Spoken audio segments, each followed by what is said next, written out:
Okay, guys, welcome to Bible class. We're going to go ahead and get started this morning. We have a few more friends coming. I'm so glad that you're here with me for Bible class. Today is a special day on the calendar for many Christians. Today, I want to tell you about Palm Sunday.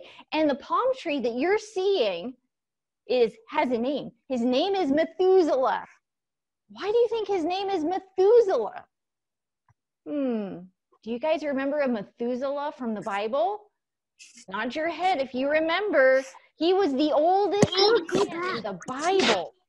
Yeah, so this Methuselah tree is actually a date palm tree. And he was extinct. His kind was extinct for thousands of years until just a couple years ago, archaeologists found some old, very ancient seeds from when people had eaten some dates. They found the seeds, and what they did is they planted it to see if it would grow. So they planted 2,000-year-old seeds, and you know what? One of them grew, and that's Methuselah, who you're seeing on your screen. Now, since Methuselah was grown, the scientists and archaeologists have decided to grow more seeds that they found. And so now there are a couple brand new trees. And the reason they wanted to grow more is because Methuselah is a boy tree. And boy trees do not make fruit. So there would be no date fruit. And so with the new saplings that they're making or that they're growing, hopefully they'll get a girl tree. And then they can work together to make some yummy, delicious dates. How cool is that? So the seed would have been around near the time of Jesus. It's like a 2,000-year-old seed. I have a video to show you about Methuselah and what he looks like today. Recently, the unbelievable happened. Archaeologists found a 2,000-year-old seed, which after they had successfully germinated, it brought forth the extinct Judean palm tree. Wow, look how big it is. I can't believe this is it. It's amazing. Dates are the staple food of the Judean desert. In fact, they are called the meat of the desert because they're full of energy and they are so good for you and they can fill you up very, very well. Even in the biblical times, they're used as medicine for boils and different types of diseases, and they are mentioned in the Bible a few times. But not only that, they were also the symbol of the Judean kingdom. They found coins, ancient coins, with the palm tree stamped on the coins. But also today we have that on our 10 shekel coin. Look at that. There's a palm on it. How cool is that? So the palm tree was a symbol of victory, and it was on their coins too. So how amazing that scientists and archaeologists have been able to regrow those ancient seeds into this tree. So we'll have to keep up on it and see if they grow more and if they make fruit. So why palms? Why Palm Sunday? What is Palm Sunday? Well, before we get there, we have to remember where we are so then we can go to where our lesson is at. So are you ready for the continent song? Nod your head. Are you ready? We're going to sing together. Here we go. Tell me the continents. The continents, tell me the continents, tell me if you can. North America, South America, Asia, Africa. Don't forget Australia.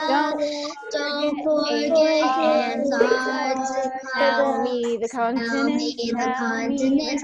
Tell me the continents. Tell me if you can. Good job, guys. I love hearing you sing. Okay, so the Mount of Olives. We're going to go to the continent of Asia and zoom in to the modern day country of Israel, to the city of Jerusalem. Now, in Jerusalem, you've seen the Temple Mount. We'll talk about that today. Just to the east of the Temple Mount is another big hill, a very small mountain, of olives. You guys, I happen to know, and you also know, someone at our church at Northside who used to live on the Mount of Olives. They lived right over here on this mountain. Can you think of who it might be? I don't know if you guys know, but it's Miss Elaine. Elaine Denman grew up in Israel, and she told me she had a house on the Mount of Olives, and out her bedroom window, she could see the Temple Mount. What a gorgeous view. So today I'll show you what that looks like and why it matters for Palm Sunday. So the Mount of Olives is, like I said, it's on the side of a small little mountain.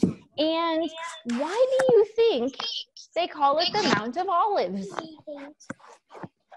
What do you think might grow there that makes them call it the Mount of Olives? Tell your neighbor what you think.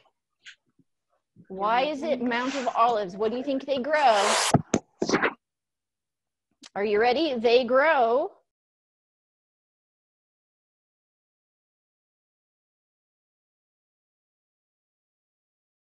a large crowd that had come for the Passover Feast heard that Jesus was on his way to Jerusalem. What is the Passover Feast? Remember that helped them remember the Exodus. And remember, they painted the blood over their doors, and they had to sacrifice a lamb, right, to do that.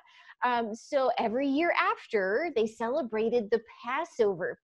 And so what they did was they would get ready like a week before.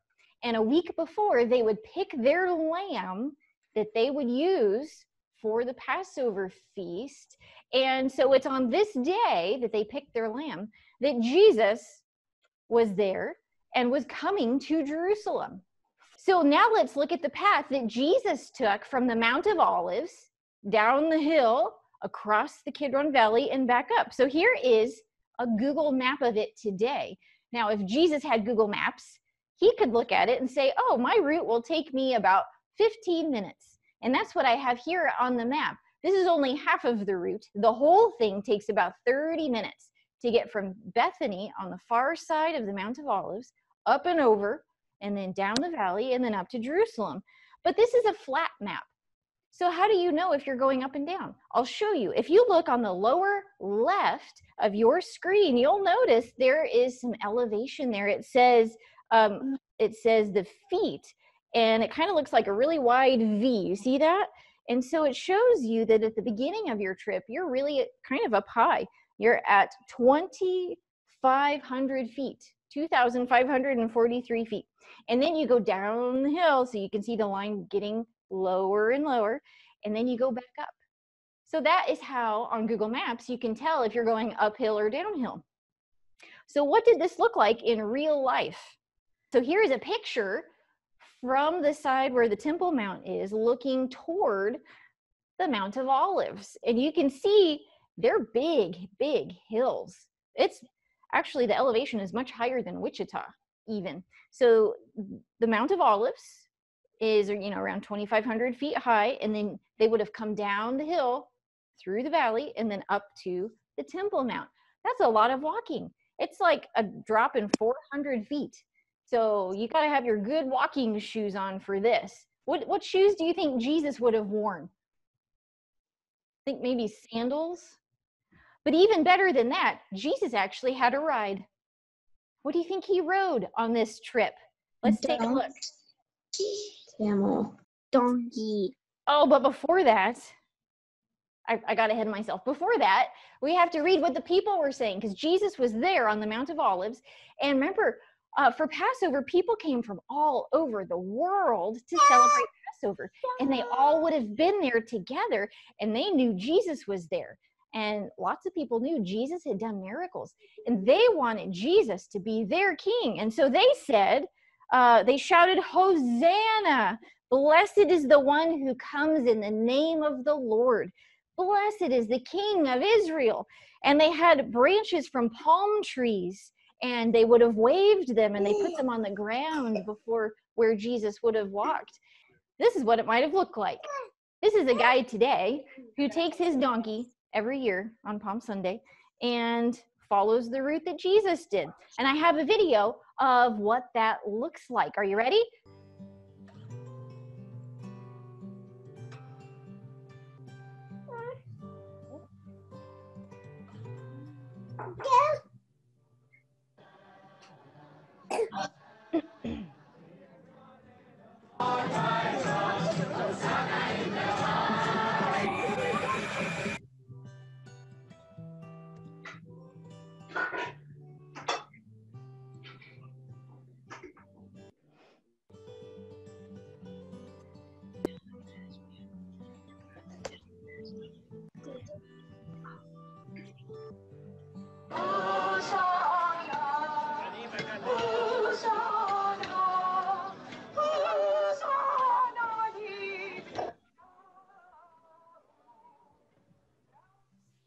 And they call it the Palm Sunday route. In the Bible, we know it as the triumphal entry, Jesus entering Jerusalem as the king.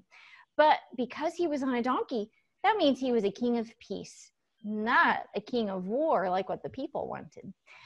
So let's sing the song that we heard on the parade video called Hosanna. I think you guys know this one too, right?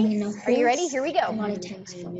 Hosanna, Hosanna, Hosanna in the highest. Hosanna, Hosanna, Hosanna in the highest. Holy are you there, hearts full of praise. Be exalted, O Lord my God. Hosanna in the highest. Good singing. So Hosanna, they wanted the Lord to come and save them. They wanted Jesus to be the king. And in the book of Revelation, the very last book in the whole Bible, the Apostle John had a vision of heaven and what heaven would have looked like, in God's throne and the Lamb, who we know as Jesus. And what he saw, he said, there before me was a great multitude that no one could count, from every nation, tribe, people, and language, standing before the throne and before the Lamb. They were wearing white robes and were holding what? Can you read that? What were they holding? Palm branches in their hands. And how amazing that one day we may get to hold palm branches in heaven in front of the throne of God, worshiping Jesus as our King and the one who gives us victory. I hope you guys enjoyed Bible class. I'll post the recording online so you can watch it later, minus the technical difficulties. And next week, you're going to need one of these guys, a Google Cardboard or another virtual reality viewer. You won't need it for class, but you'll need it for the activity after. This is about $15. If parents would like to purchase one for you, I'll put the link on my Facebook page. You guys were great. Class is over and I'll see you next week, okay? Goodbye. Oh, thank you. Goodbye, Miss Debbie. Thank you for being here today. Bye, Adley. Oh, goodbye, Tysons. I see Tysons. Bye, guys. Thank you. Bye, Clark. Oh, you're welcome. Bye, Douglases. Thank you, Miss Sam. Thank you, Miss Sam. You're very welcome. Bye.